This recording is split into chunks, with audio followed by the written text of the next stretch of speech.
manusia dan agama.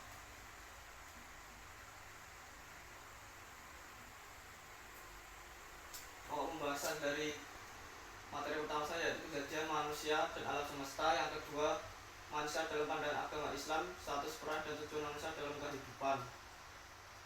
Kejadian manusia dalam semesta. Kejadian manusia dalam semesta berhubungan dengan penciptaan asal-usul manusia. Asal-usul manusia terbagi menjadi dua, yaitu menurut proses ilmu pengetahuan dan menurut Al-Quran. Menurut ilmu pengetahuan, asal-usul manusia berdasarkan teori-teori para ahli, yaitu teori Charles Darwin dan teori evolusi, di mana teori evolusi tersebut contohnya seperti manusia purba yang berkembang secara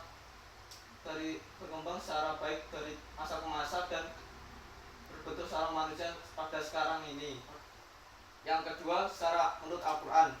Yang pertama, proses penciptaan Nabi Adam.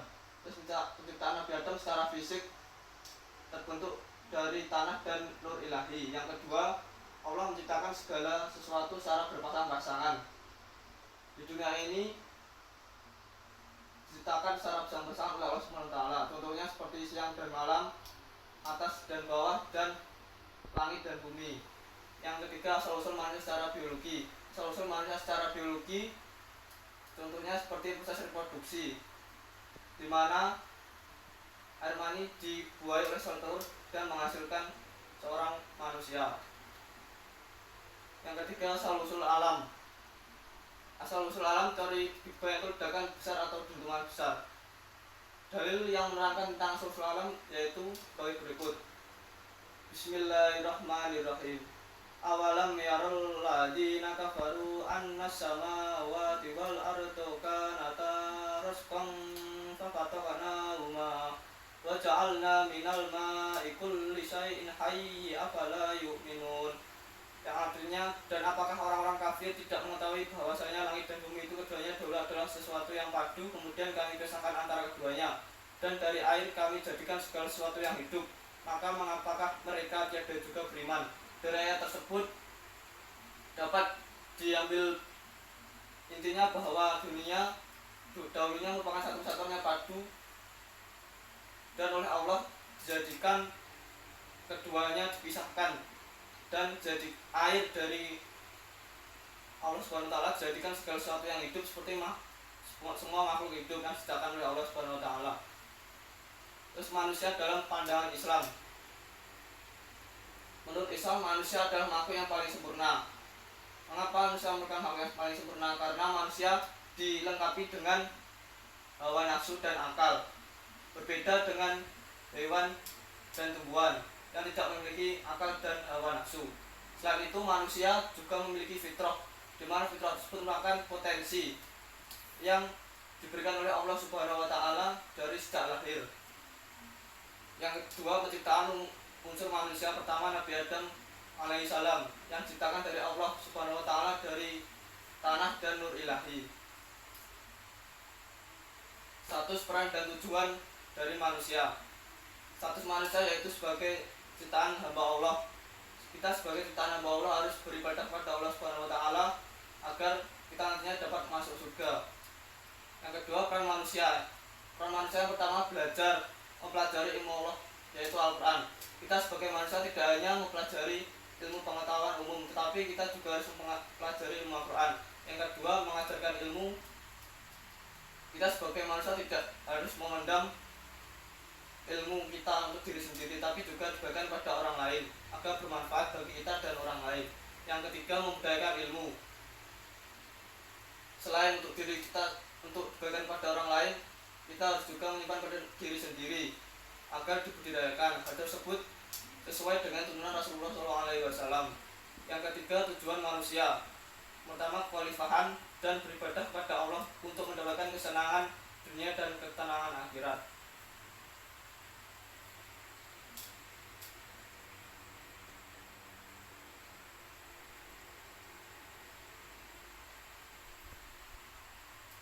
Yang kedua yaitu din al-Islam. Pembahasannya pertama, pengertian din al-Islam dan ruang lingkup din al-Islam. Yang kedua, pengertian pluralisme dan kebudayaan. Yang ketiga, hubungan intern antara pemeluk agama dan hakikat persaudaraan. Pengertian din al-Islam. Al-Islam berasal dari kata adin yang berarti agama. Secara istilah berarti agama pembawa keselamatan bagi umat manusia yang menjalankan syariat agama Islam berdasarkan Al-Quran dan hadis. Jadi dengan kata lain, bagi umat manusia yang menjalankan sesuatu berdasarkan Al-Quran dan hadis, maka dapat dijamin keselamatannya oleh Allah Subhanahu wa taala. Hal tersebut juga dijelaskan pada ayat berikut. Bismillahirrahmanirrahim. Inna dina indallahil Islam. Artinya sesungguhnya agama di sisi Allah ialah Islam. Dari ayat tersebut dapat diambil inti bahwa Islam merupakan satu-satunya agama yang dirahmati oleh Allah Subhanahu wa taala. Jadi jika kita beragama Islam merupakan salah satu nikmat yang paling baik karena kita sudah dijamin oleh Allah Subhanahu wa taala. Yang kedua, pengertian pluralisme dan budayaan. Pluralisme merupakan suatu interaksi antara kelompok satu dan kelompok lain, di mana interaksi tersebut tidak tanpa mengalami konflik dan dengan damai, dengan artian lain bahwa mereka hidup dengan rasa toleran. Yang kedua, kebudayaan, di mana kebudayaan adalah fenomena material sebagai keseluruhan sistem gagasan, tindakan, dan pola pikir manusia yang dijadikan milik dari manusia dengan belajar. Yang ketiga, hubungan intern antara pemeluk agama dan hakikat persaudaraan. Di Indonesia ini banyak pemeluk agama, di mana agama tersebut terbagi menjadi agama Hindu, Buddha, Islam, dan lain-lain. Jika kompleks agama tersebut dijadikan atau diambil baiknya, yaitu bersikap saling toleran antara satu dengan lain, maka persaudaraan antara umat agama tersebut dapat terjalin dengan baik. Sebaliknya, jika keberagaman tersebut disikapi dengan jelek, maka persaudaraan di antara umat agama tersebut akan jelek dan menimbulkan perpecahan antara mereka.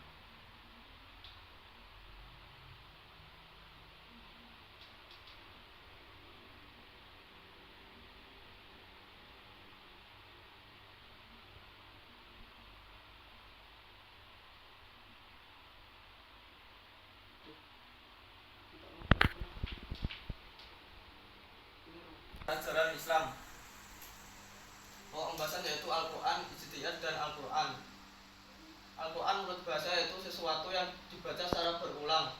Yang kedua, menurut terminologi, Al-Quran merupakan firman Allah Subhanahu wa taala yang disampaikan pada Rasulullah Shallallahu alaihi wasallam untuk sebagai mukjizat dan kemudian diturunkan melalui jalan tawatir melalui malaikat Jibril alaihissalam. Sedangkan menurut syariat Islam yaitu membaca Al-Quran merupakan sesuatu ibadah. Hal tersebut juga dijelaskan dalam hal tersebut. Bismillahirrahmanirrahim. Iqra bismi rabbikal ladzi khalaq, khalaqal insana min 'alaq. Iqra wa rabbukal akram, alladzi 'allama bil qalam, 'allamal insana ma lam ya'lam.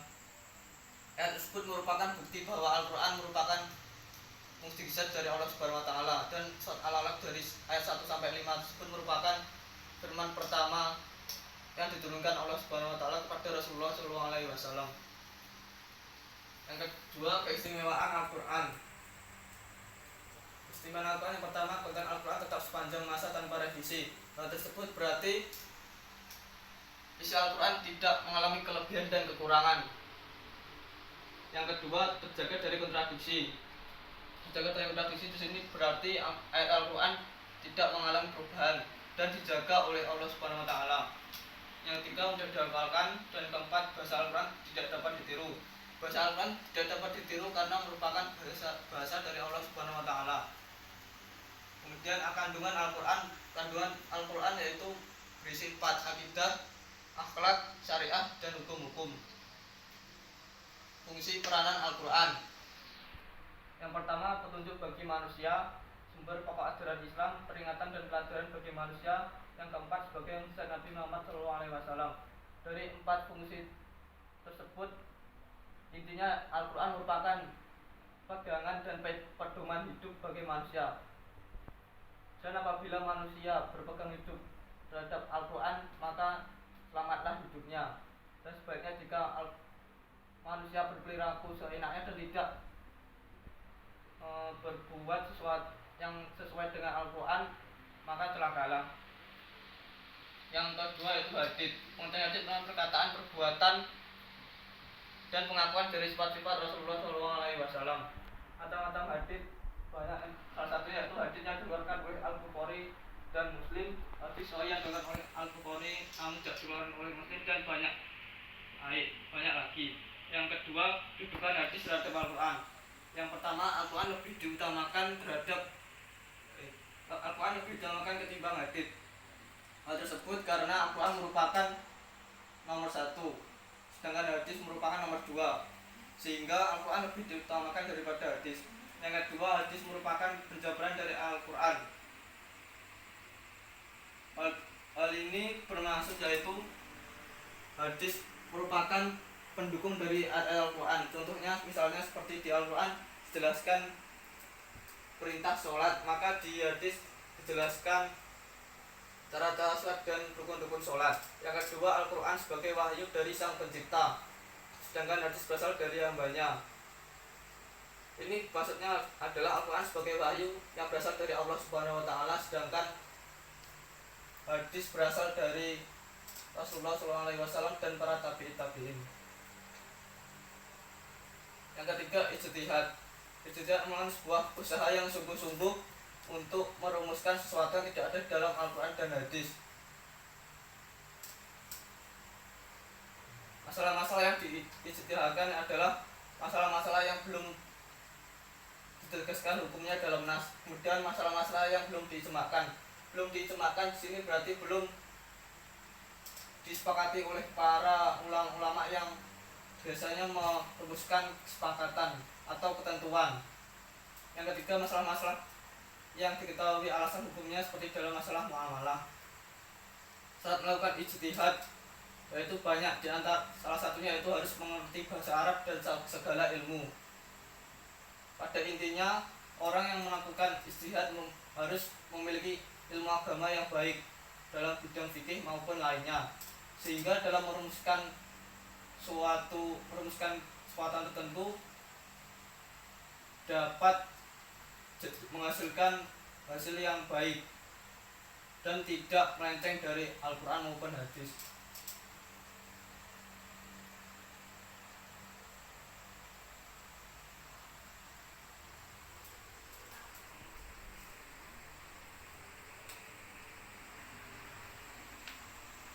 Yang keempat adalah kerangka ajaran Islam.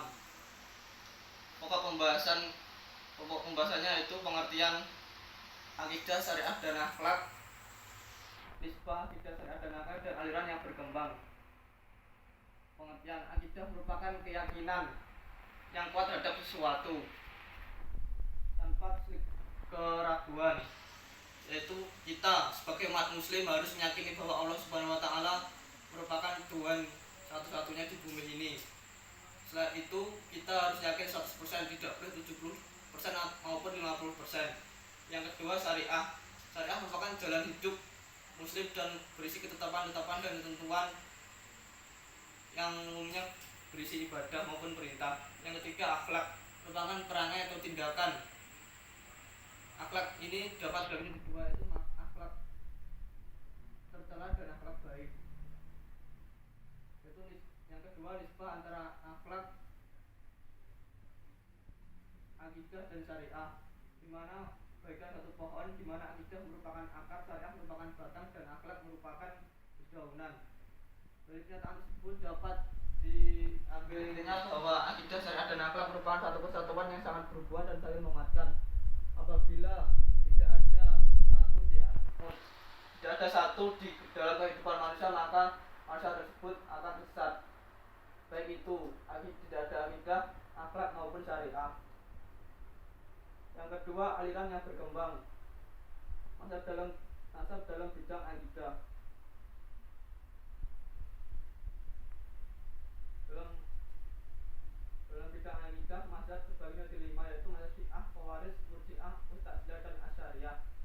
Dari 5 mazhab tersebut yang merupakan mazhab hak ialah mazhab Asy'ariyah, karena mazhab tersebut termasuk mazhab yang menganut aswaja. Aswaja merupakan aturan yang menganut Al-Quran dan hadis, sesuai Al-Quran dan hadis. Yang keempat lainnya seperti Syiah, Khawarij, Murji'ah dan Mu'tazilah merupakan hadis yang mazhab yang badil, karena yang pertama mazhab Syiah merupakan mazhab yang mengagung-agungkan Khalifah Ali bin Abi Thalib.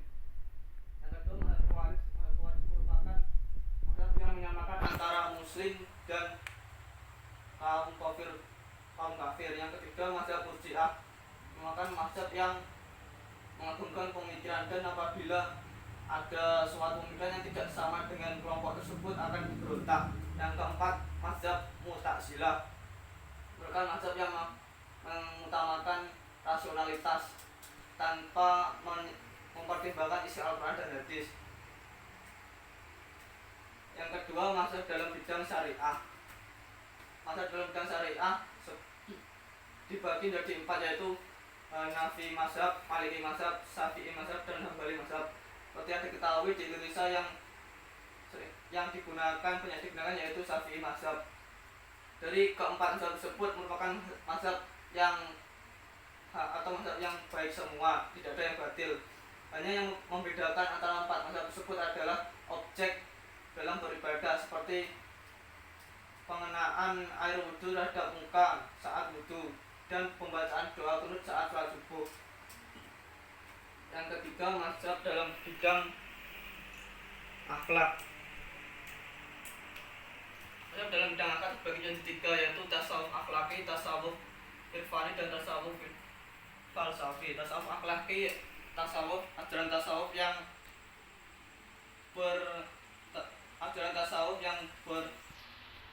atau menitik beratkan pada akhlak, budi pekerti dan akal manusia. Yang kedua tasawuf irfani. Tasawuf irfani itu menyikapi kebenaran atau makrifat dengan tidak logika atau pemikiran, tetapi langsung dari Tuhan Yang Maha Esa. Yang kedua tasawuf falsafi. Ajaran tasawuf ini merupakan ajaran yang mengenal Tuhan secara filsafat. Dalil yang menjelaskan tentang akidah dan akhlak yaitu sebagai berikut. Bismillahirrahmanirrahim. Durribat alaihimul ladillahu aynama sukifu illa bihablin minallah wa hablin minan nasi wa ba'u bighadabin minallahi wa durribat alaihimul maskanah. Dzalika bi annahum kanu yakfuruna bi ayatillahi wa yaqtulunal anbiya'a bighairi haqq. Dzalika bima asaw wa kanu ya'tadun. Dari ayat tersebut dapat diketahui bahwa akidah syariah dan akhlak merupakan satu kesatuan, di mana bagi manusia yang memegang teguh ajaran Allah merupakan salah satu perwujudan dari akidah, dan memegang teguh perjanjian manusia merupakan salah satu perwujudan akhlak, dan memegang teguh ajaran manusia dan perjanjian dengan manusia merupakan salah satu perwujudan syariah. Demikian dapat saya sampaikan. Apabila ada kurangnya saya mohon maaf. Wassalamualaikum warahmatullahi wabarakatuh. Waalaikumsalam.